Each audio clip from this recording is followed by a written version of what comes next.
سڵاوتان لێ بێتوەم کاتتان باش بینەرانی خۆشەویست لەگەڵتانم بۆ پێشکەشکردنی هەواڵەکانی ڕۆژی یەکشەمە سەرەتا سەردێری چەند هەواڵ. ناڕزایەتی خەڵکی کرماشان لە ئاست بڕینی بەردەوامی کارەبا، بەرزڕاگرتنی یادی گیانبەخکردوانی شۆڕشیژینا لە چەند شاری کوردستان، کەمپەینی چالاکانی مەدەنی مەریوان بۆ ڕزگارکردنی بەندکراوێک لە ئێدام، ناڕوونی چارەنووسی عەبدوڵڵاه هوشمان لە گرتوخانەی سڵاعەتی مەهاباد، گیانبەخکردنی دوو فەرماندە و پێشمەرگەیەکی هەرێمی کوردستان لە خورماتوو، بۆبوونەوەی پەرستاران و کادری دەرمان لە یاسوج و شیراز و ڕێپێوانی خانەنشینکراوانی فولاد لە ئیسفەهان.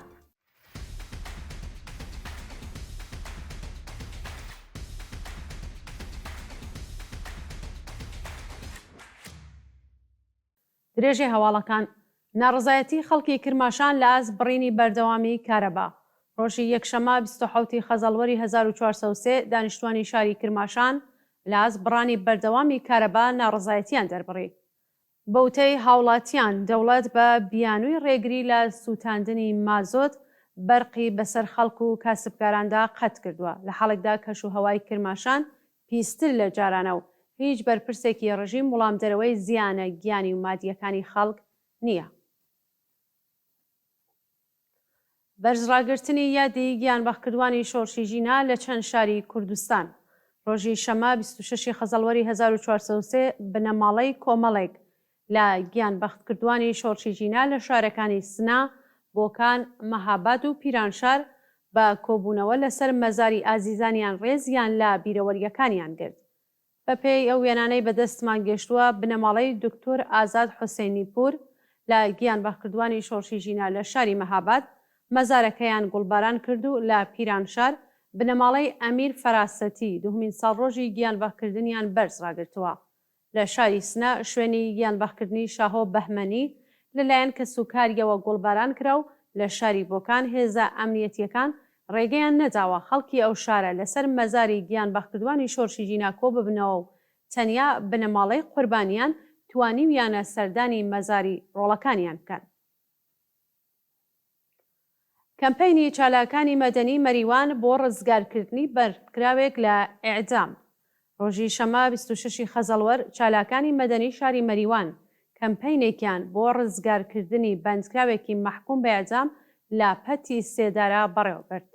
بەوتەی سەرچاوەکانی هەواڵ کۆمەڵێک لە مامۆستایانی ئاینی، چالاکانی مەدەنی و خەڵکی مەریوان پێکەوە سەردانی ماڵی کوژراوێکیان کردووە چاک و بتوانن ڕێگە لە ئێعدامی بەندکراوێکی ڕاگیرا و لە زیندانی سنا بە ناوی تالێب هجرەتی پور بگرن.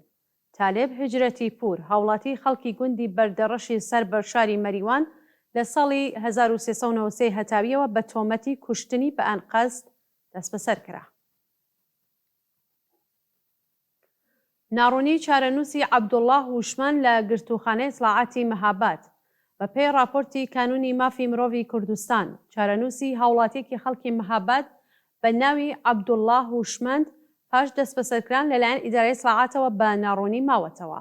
3 هەفتە لەمەوبەر عەبدوڵڵاه هوشمەند بەبێ بەڵگەی قەزایی لەلایەن هێزەکانی حکوومەتەوە لە شاری مەهاباد دەستبەسەر و بۆ گرتوخانە ڕاگوێزرا. ناوبراو لە ماوەی بەندکرانیدا لە دەستڕاگەیشتن بە پارێزەر و چاوپێکەوتن لەگەڵ بنەماڵەکەی بێبەشکراوە و زانیاریەک لەسەر هۆکاری ڕەفاندنی لە بەردەستانیە. گیانبەختکردنی دوو فەرماندە و پێشمەرگەیەکی هەرێمی کوردستان لە خورماتوو. ڕۆژی یەکشەمە 27 خەزەڵوەر دوو فەرماندە و پێشمەرگەیەکی هەرێمی کوردستان بەهۆی تەقینەوەی مین لە دەوروبەری شاری خورماتوو گیانیان بەخت کرد. بەیانی ڕۆژی یەکشەمە تیپێکی پێکهاتوو لە هێزەکانی پێشمەرگە و ئەرتەشی عێراق لە دەوروبەری شاری خورماتوو بە دوای شانە نووسووەکانی داعشدا گەڕاون کە بۆمبێکی تێرۆریستان بە ئۆتۆمبیلەکەیاندا تەقیوەتەوە. لە ئەنجامی ئەو ڕووداوەدا دوو فەرماندە بەناوەکانی سەرهەنگ سەتاد سامان و سەرهەنگ محەممەد هاوڕێ لەگەڵ پێشمەرگەیە کە ناسناوی ئاشکرا نەکراوە گیانیان بەخت کردووە. کۆبوونەوەی پەرستاران و کادری دەرمان لە یاسوج و شیراز. بەیانی ڕۆژی یەکشەمە 27 خەزەڵوەر پەرستاران و کادری دەرمانی نەخۆشخانە دەوڵەتیەکانی شیراز و یاسوج بۆ چەندەمین ڕۆژی بەردەوام دژ بە دۆخی خراپی پیشەیی و معیشەتی کۆبوونەوە. پەرستاران و کادری دەرمانی ئۆژانس لە کۆبوونەوەکەیاندا خوازیاری زیادکردنی حەقدەست بە پێی ڕێژەی هەڵاوسان پێدانی داخوازی دواخراوەکان چوونەسەرەوەی تارەفەی پەرستاری پەرداختی کارانە و ئیزافەکاری کەمکردنەوەی سەعاتی کار دامەزراندنی هێزی کاری نوێ تەیارکردنی ئۆژانس بە کەرەستەی پێشکەوت و تەزمینی ئەمنیەتی کاری گۆڕانی دۆخی پیشەیی و چاکسازی لە ژیان و معیشەتیان بوون.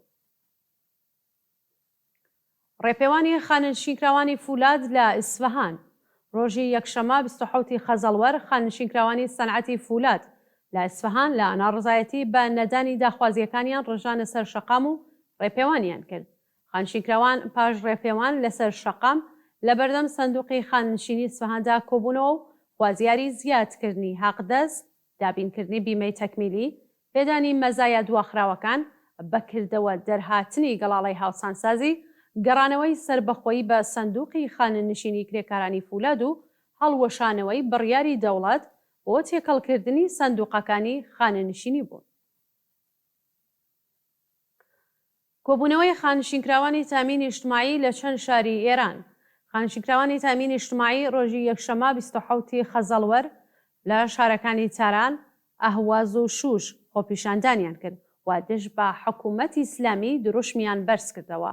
خانشینکراوانی تامینی اجتماعی هەموو هەفتەیەک دژ بە دۆخی خراپی معیشەتی خۆپیشاندان دەکەن، بەڵام بەرپرسانی گەندەڵی کۆماری ئیسلامی تا بە ئەمڕۆ هیچ بایەخێکیان پێ نەداون.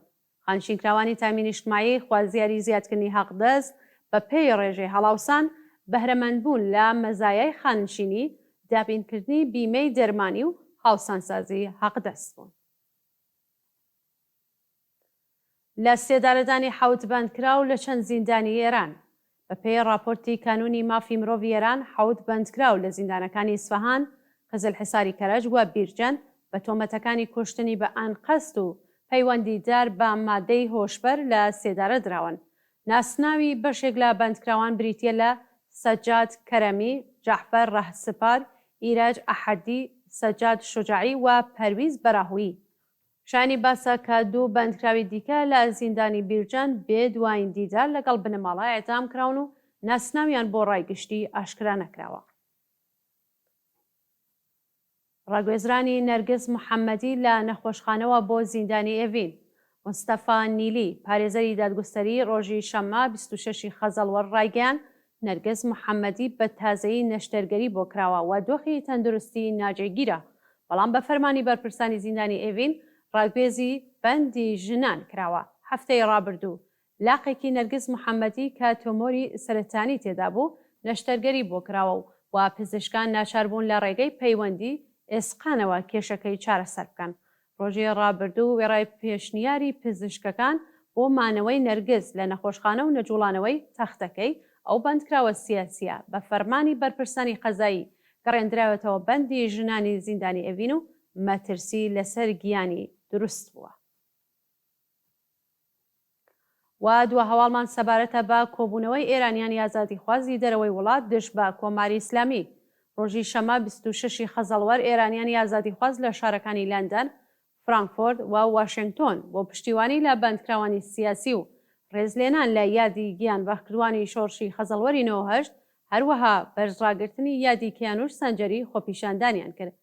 بە پێی ئەو وێنانەی لە تۆڕە کۆمەڵایەتیەکان بڵاوکراوەتەوە ئێرانیانی ئازادیخواز لە شاری لەندەن هاوکار لەگەڵ 5مین ساڵ ڕۆژی شۆڕشی خەزەڵوەری 98 کۆبوونەتەوە و دەژایەتی خۆیان لەگەڵ ئێدامی جەمشید شارمەت، سەپاندنی سزای سێدارە بەسەر بەندکراوانی ئەکباتان و خۆکوژی کیانوش سەنجەری نیشان داوە. لە فرانکفۆرتی ئاڵمان ئێرانیان بە بەدەستەوەگرتنی وێنەی قوربانیانی سەرکوتی ڕژیم یادی گیان بەخکردوانی شۆڕشی خەزەڵوەری 98یان بەرزڕاگرت و سەپاندنی سزای سێدارەیان بەسەر بەندکراوانی پەروەندەی ئەکباتان، وریشا مۆرادی و پەخشان عەزیزی بە توندی شەرمەزار کرد. لە واشنگتۆنی ئەمریکاش دژ بە کۆماری ئیسلامی ڕێپێوانیان کرد و خۆپیشاندەران خوازیاری مەحاکمەی بەرپرسانی قەزایی و ئەمنیەتی کۆماری ئیسلامی بە تۆمەتی جنایەت لە دژی مرۆڤایەتی بوو. بینەرانی خۆشەویست سەواڵەکانتان پێشکەشکە هەرشاد بشین.